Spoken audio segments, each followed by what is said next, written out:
Hello guys, welcome back to another video of GST and Account Star. Hope you all are fine and healthy and खूब मेहनत कर रहे होंगे आप। और जिसने भी अभी तक चैनल को सब्सक्राइब नहीं किया है, सबसे पहले सब्सक्राइब कर लो चैनल को। कंजूसी क्यों करते हो यार, सब्सक्राइब करो चैनल को। So in today session we take ratio questions, वो वाले क्वेश्चन जिनमें हम देखते हैं आइटम्स का क्या इफेक्ट पड़ता है रेशियो पर। And watch full session because आज हम बहुत अच्छे अच्छे क्वेश्चन करने वाले हैं इफेक्ट के। और कोई भी इस सीरीज़ को मिस नहीं करेगा, इस क्वेश्चन की वीडियो को मिस नहीं करेगा। पूरी वीडियो देखना है, वॉच फुल सेशन बिकॉज एक ना एक क्वेश्चन इफेक्ट वाला ज़रूर आता है, डेफिनेटली आता है। तो don't miss any question. If you guys want some other topic video, comment below and watch last video of 100 series questions and other 4 playlist. आपको playlist में जाएंगे तो आपको मिल जाएगी सारी वीडियो जो हमने 100 क्वेश्चन सीरीज़ की करी है। बहुत अच्छे अच्छे क्वेश्चंस हमने उसमें किए हैं, जाके देखिए। और अगर आपको यहाँ पर ऊपर भी बटन दिख रहा होगा, वहाँ पर भी क्लिक करेंगे तो आपको उस पर पहुँच जाएंगे पेज पे। ओके, चलिए आज शुरू करते हैं। आज का फर्स्ट क्वेश्चन है, बोल रहा है if current ratio is 2:1, B R collected at maturity. 2:1 current ratio है तो बी आर कलेक्ट कर रहे हैं मेचोरिटी पे, तो क्या इफेक्ट पड़ेगा रेशियो पर। अब ये बताओ, बी आर कलेक्ट कर रहे हैं मेचोरिटी पर, मतलब बी आर जो है हमारे, सबसे पहले मीनिंग समझो। बी आर कलेक्टेड मेचोरिटी का मतलब होता है कि बी आर था, उसकी डेट थी 25 मई। सपोज 25 मई डेट थी कि भाई इस दिन मेरा डेटर पे कर देगा। 25 मई डेट है और इस दिन मेरा डेटर पे करने वाला है और उसने पे कर दिया, मेचोरिटी पर कलेक्ट हो गया। तो मीन्स मेरा बी आर जो है वो कम हो गया, बी आर कम हो गया। लेकिन बी आर जो है, मेरा जो डेटर है वो मुझे पैसे दे के गया होगा, है ना, कैश तो देके गया होगा, तो कैश विल इंक्रीज और नॉट। बी आर 2000 से इंक्रीज लेस हो गया और कैश मेरा 2000 से इंक्रीज हो गया, तो टोटल इफेक्ट क्या पड़ा रेशियो पर? टोटल इफेक्ट क्या पड़ता? नील पड़ा, नील पड़ा ना। टोटल इफेक्ट नील क्यों पड़ा? क्योंकि 2000 से ही मेरे डेटर डिक्रीज हो गए और 2000 से ही मेरा कैश इंक्रीज हो गया। तो यहाँ पर कोई इफेक्ट नहीं पड़ेगा क्योंकि पहले से मेरी उधारी चल रही थी और अब मेरा उसका पैसा मिल गया, तो हिसाब बराबर हो गया। लाइक आप 11th में भी याद करो कि हम अकाउंटिंग इक्वेशन करते थे और वहाँ पर भी हम सेम यही चीज़ करते थे। तो याद करो वो वाली चीज़ कि हम डेटर लिखते थे, फिर डेटर में से लेस कर देते थे और कैश में ऐड कर देते थे। तो रिमेंबर दोज थिंग्स, तो आपको ईजिली हो जाएगा। तो इस केस में क्या इफेक्ट पड़ रहा है रेशियो पे? नो इफेक्ट, तो आंसर विल बी सी। चलो नेक्स्ट क्वेश्चन पे चलते हैं। बोल if current ratio is 2:1 and equal increase हो रहा है, कहाँ? दोनों साइड, करंट एसेट में भी और करंट लाइबिलिटी में। तो क्या इफेक्ट पड़ेगा रेशियो पे? सपोज रेशियो 20,000 है, 20,000 अपॉन 10,000 है और इक्वल इंक्रीज हो रहा है। इक्वल इंक्रीज बोले तो 2000 हो रहा है और इधर भी 2000 इंक्रीज हो रहा है, तो क्या इफेक्ट पड़ेगा रेशो पर? अब रेशो क्या आ जाएगा? 22:12, 22:12। अब देखो 12 2 जा ही 24 हो रहा है, तो ये तो 1 के केस में आ गया ना। अब 1 के केस में आगे की चीज़ जो भी आए उसे निकालने की नीड नहीं है। क्यों नीड नहीं है? क्योंकि 1 अगर 1.8 भी आ जाए, 7 भी आ जाए, 9 भी आ जाए, तो 1.8 9 7 ये सब 2 से तो छोटे हैं ना, 2 से तो छोटे हैं। तो हमें ये इसके मार्क्स नहीं मिलने वाले, हमें टिक करने के मार्क्स मिलने वाले हैं, हमें लिखने के मार्क्स मिलने वाले हैं कि ratio will decrease only. Working note के एमसीक्यू में मार्क्स नहीं है। आप अगर बहुत हरी में हैं तो इतना भी कर सकते हैं कि भाई 22/12 और मेरा 1 आया, 1 से मतलब 2 से छोटा ही है, 2 से छोटा है तो डिक्रीज लगा के आओ, सीधा टिक करके आओ। ठीक है, समझ रहे हो? तो प्रैक्टिस करो, ये चीज़ तभी पॉसिबल हो जाएगी हरी वाली, कि भाई हमने इतनी प्रैक्टिस कर रखी है कि हम पूरा क्वेश्चन पेपर अटेम्प्ट करके आएंगे 80 मार्क्स का। ठीक है, तो मेहनत करो। चलो नेक्स्ट क्वेश्चन बोलता है कि एज्यूमिंग लिक्विड रेशियो 1.2:1 है, कैश कलेक्ट हो रहा है डेटर से। सेम थिंग कि कैश कलेक्ट हो रहा है डेटर से, तो कैश मिल गया मुझे और डेटर ने मेरे जब पैसा दे दिया, तो डेटर विल डिक्रीज और नॉट? Debtor will decrease. तो क्या इफेक्ट पड़ेगा? अभी हमने फर्स्ट क्वेश्चन में देखा इफेक्ट क्या पड़ेगा, ज़ीरो। ज़ीरो इफेक्ट पड़ रहा है तो क्या हो जाएगा, have no effect on liquid ratio. आया समझ में? अगर नहीं समझ में आता है तो कमेंट कराओ, ठीक है? कमेंट नहीं करते और सेशन को ज़्यादा से ज़्यादा शेयर करा करो।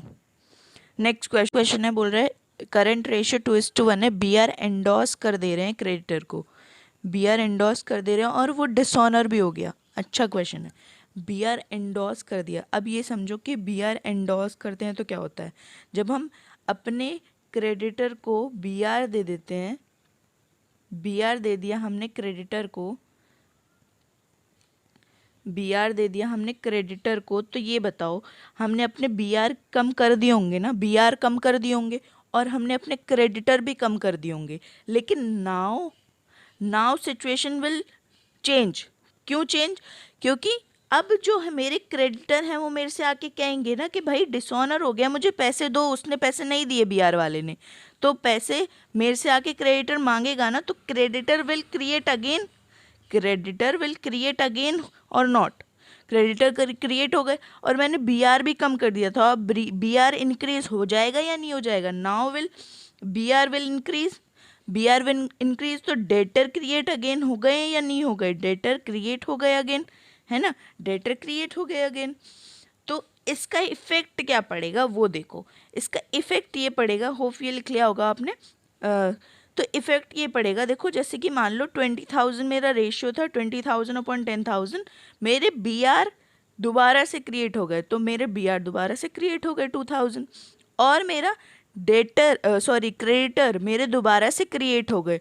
तो अब रेशियो क्या आ जाएगा, 22/12। 22/12 आता है तो हमें पता है कि 1 से ज़्यादा आता है, लेकिन 2 से कम आता है, तो 2 से कम आता है तो क्या हो जाएगा, रेशियो विल डिक्रीज।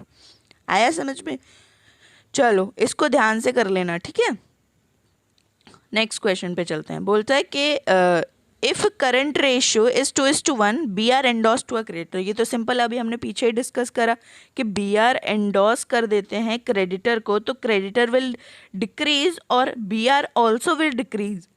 तो बी आर और क्रेडिटर दोनों डिक्रीज हो जाएंगे। तो 20,000 अपॉन 10,000 हमारा रेशियो है, तो 2,000 यहाँ से कम कर दो और 2,000 यहाँ से कम कर दो, 2,000 यहाँ से कम कर दो और 2,000 यहाँ से कम कर दो, तो रेशियो क्या आ जाएगा? अब रेशियो क्या आ जाएगा, 18/8, 8 2 जा 16 पॉइंट समथिंग। अब ये देखो जब भी ऐसा आएगा तो ये फालतू कैलकुलेशन करने के लिए नीड नहीं है, क्योंकि मैथ्स नहीं आपकी यहाँ जज कर रहा है, यहाँ अकाउंट्स कर रहे हो, तो आप दिमाग लगाओ कि 2 से ज़्यादा आ रहा है, यहाँ पर पॉइंट के बाद निकालने की नीड ही नहीं है। 2 से ज़्यादा आ रहा है तो इंक्रीज, 2.1 भी है तो वो 2 से ज़्यादा है, तो नीड नहीं है। जहाँ पर नीड है कैलकुलेशन की वहाँ पर लगाओ ना, यहाँ पर 18/8 में क्या नीड है? तो क्वेश्चन को करने का तरीका सीखो, ठीक है? ओके चलो नेक्स्ट क्वेश्चन बोलता है करंट रेशियो 2:1 है, बी आर डिसऑनर्ड हो गए हैं मैच्योरिटी पर। अब बी आर मैच्योरिटी पर रिलाइज हो रहे थे वो हमने देख लिया, अगर बी आर डिसऑनर हो जाएंगे मैच्योरिटी पर देन हम क्या करेंगे? बी आर मैंने अपने क्लर्क को दिया कि भाई बैंक में लगा के आ जाओ, और वो गया भी, मैंने कम कर दिया, मैंने सोचा कि भाई मेरा क्या कहते हैं बी आर रिलाइज हो जाएगा, मेरा क्लर्क लेके आएगा वापस से पैसे, लेकिन वो मुँह लटकाता हुआ आया कि सर ये तो मैम ये तो बी आर ने पैसे दिए ही नहीं मेरे। तो अब बी आर क्रिएट अगेन हो जाएंगे या नहीं हो जाएंगे? बी आर अगेन क्रिएट हो जाएंगे ना, क्योंकि उसने पैसे ही नहीं दिए। अब दोबारा से मैं उसको डेटर बना दूंगी ना, डेटर बना दिया दोबारा से, पहले मैंने मन कर रहा था मेरा लेस कर दिया मैंने, और अब मेरे दोबारा से डेटर क्रिएट हो गए, तो क्या इफेक्ट पड़ेगा रेशियो पे? नील इफेक्ट पड़ेगा, ज़ीरो आएगा ना, तो no effect on this in this situation, ठीक है? चलो नेक्स्ट क्वेश्चन बोलता है कि करंट रेशियो 2:1 है, B R endorse in favour of trade payable. B R हम अपने ट्रेड पेबल को दे रहे हैं, बी आर हम अपने ट्रेड पेबल को दे रहे हैं। तो बी आर जब भी ट्रेड पेबल को देते हैं तो क्या इफेक्ट पड़ता है? देखो बी आर भी कम हो जाएंगे, मैंने बी आर दे दिया ट्रेड पेबल को, और मेरे क्रेडिटर्स भी कम हो जाएंगे। तो 20,000 अपॉन 10,000 मेरा रेशियो था, हमेशा ये फिगर लेके चलोगे ना तो कैलकुलेशन थोड़ी इजी रहती है। अब आप 2 लाख ले लोगे, 1 लाख ले लोगे, 2 लाख 1 लाख ले लोगे तो उसमें थोड़ा बड़ा ही फिगर लेना पड़ता है। फिर 20,000 10,000 इज बेस्ट। ठीक है, बी आर कम हो गए और ट्रेड पेबल भी कम हो गए, तो दोनों तरफ लेस हो गया, दोनों तरफ लेस हो गया, तो क्या इफेक्ट पड़ेगा? Ratio will increase. क्यों? 18 2 जो होता है अभी हमने पीछे देखा, और 2 से ज़्यादा ही होगा, 2.1 भी होगा तो इंक्रीज लगा के आएंगे हम। ठीक है, तो ratio will increase in this case. चलो नेक्स्ट क्वेश्चन बोलता है कि करंट रेशियो 2:1 है। Bills payable given to trade payable. Bills payable मैंने किसी अपने क्रेडिटर को दे दिया, बीपी मैंने अपने किसी क्रेडिटर को दे दिया, तो क्या मतलब मैंने अपना बीपी से उसे ट्रांसफ़र करा के उसे क्रेडिटर में ट्रांसफ़र कर दिया। तो ये बताओ, बीपी मेरे कम हो गए लेकिन क्रेडिटर तो मेरे ट्रेड पेबल तो मेरे इंक्रीज हो गए ना। वही सेम अमाउंट से 2,000 वाले बीपी को मैंने अब क्रेडिटर बना दिया, 2,000 वाले बिल्स पेबल को मैंने अब क्रेडिटर बना दिया, तो क्या इफेक्ट पड़ेगा रेशो पे? इफेक्ट क्या पड़ेगा रेशो पे? जल्दी बोलो। No effect. क्यों? वही सेम अमाउंट से मैंने बीपी कम किया, वही सेम अमाउंट से मैंने क्रेडिटर बढ़ा दिए, तो क्या इफेक्ट पड़ेगा? नील इफेक्ट पड़ेगा रेशो पर। चलो नेक्स्ट क्वेश्चन। नेक्स्ट क्वेश्चन क्या कहता है? कहता है कि प्रोप्राइटरी रेशो 0.6:1 है। प्रोप्राइटरी रेशियो 0.6:1 है।